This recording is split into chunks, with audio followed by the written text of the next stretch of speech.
சுதாகரும் நிர்மலாவும் தங்கள் 8 வயது மகனை பள்ளியில் விட்டுவிட்டு வேலைக்கு சென்று விடுவார்கள்.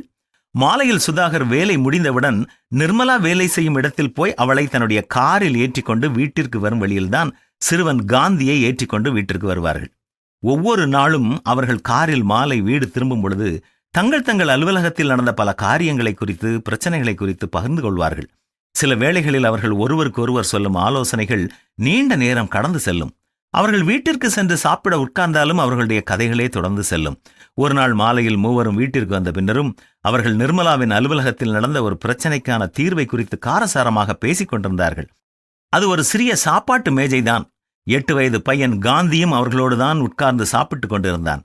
திடீரென்று சிறுவன் தன்னுடைய மெல்லிய குரலில், எனக்கு இன்றைக்கு என்ன நடந்தது என்று யாருக்காவது தெரிய வேண்டுமா என்று தன்னுடைய மழலை வாயை திறந்தான்.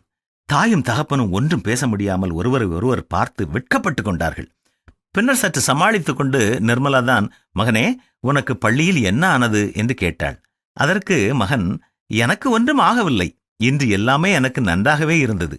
நான் கஷ்டப்படும்படி எனக்கு எதுவும் நடக்கவில்லை. எனவே எனக்கும் பேச வேறு ஒன்றும் இல்லை என்று நினைக்கிறேன் என்று கூறினான். உடனே தாய், இல்லை மகனே, உங்கள் பள்ளிக்கூடத்தில் எல்லாம் நல்லா இருந்துச்சுன்னு சொல்லு என்றாள். என்றாலும் சிறுவனுக்கு அதற்கு மேல் எதுவும் கூற முடியவில்லை.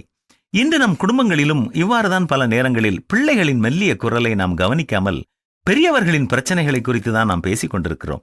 பிள்ளை பள்ளிக்கு சென்று வந்தது என்றால், இன்று பள்ளியில் என்னென்ன நடந்தது, நண்பர்கள் எல்லோரும் வந்தார்களா, நன்றாக விளையாடினீர்களா, என்ன படித்தீர்கள் என்றெல்லாம் கேட்பதற்கு பெற்றோர் நேரம் எடுத்துக்கொள்ள வேண்டும். அதுபோல பல நேரங்களில் கடவுள் நம்மளோடு பேசும் மெல்லிய குரல்களையும் நாம் கவனிக்க தவறிவிட வாய்ப்பு இருக்கிறது.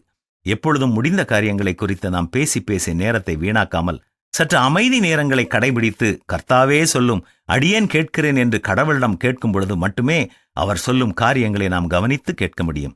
அவன் தனக்கானவைகளை அல்ல, பிறருக்கானவைகளையும் நோக்குவானாக என்றுதான் பரிசுத்த வேதமும் நமக்கு ஆலோசனை தருகிறது. மெல்லிய குரலை கவனிக்க நாமும் கற்றுக்கொள்வோமா?